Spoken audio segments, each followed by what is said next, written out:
Bonjour à toutes et à tous. Aujourd'hui, nous allons réfléchir ensemble sur une notion très très importante qui donne l'atmosphère dans la relation entre l'homme et son prochain, qui s'appelle la notion du lekav zechut, le principe de juger l'autre positivement.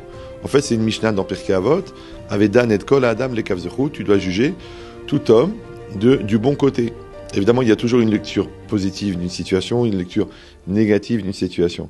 Maintenant, nos sages nous disent que, en fait, cette obligation, elle n'existe que dans le cas où il y a une ambiguïté. C'est-à-dire que quand je suis pas très clair exactement sur ce qui s'est passé, donc, et que je pourrais tenter de juger du mauvais côté, alors nos sages nous disent, il faut aller dans le sens du bon côté. C'est-à-dire aller chercher la bonne raison, ce qui serait même difficile à croire, mais qui est nécessaire pour pouvoir garder une image positive de la personne.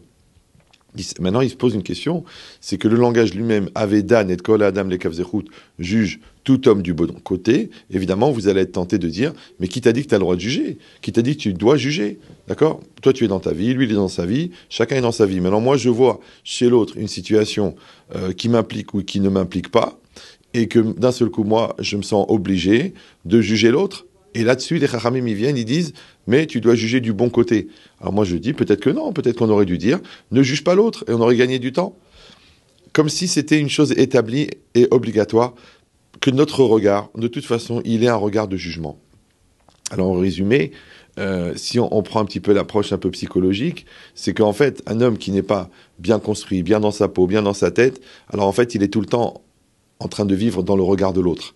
Comment l'autre me regarde, qu'est-ce qu'il pense de moi, est-ce que ça vaut la peine? Donc je suis dans une logique où je pense que l'autre est énorme et moi j'ai très peur parce que je me sens petit, ou alors je veux que l'autre soit tout petit parce que moi ça me donne l'impression d'être grand.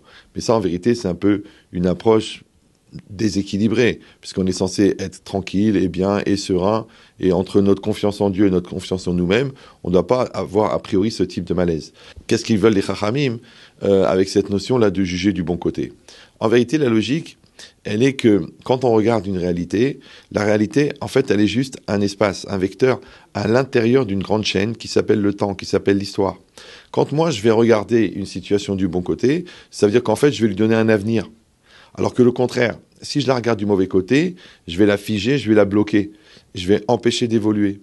Donc d'accepter de voir du bon côté, ça veut dire de dire, bon, certainement que cette personne-là, elle a des circonstances, elle vient d'un bon sentiment, après elle est maladroite, elle fait une erreur, elle le fait mal, ou elle s'exprime mal, ou elle agit peut-être par rapport à des circonstances qui sont ponctuelles, mais le fond de la personne, il est bon.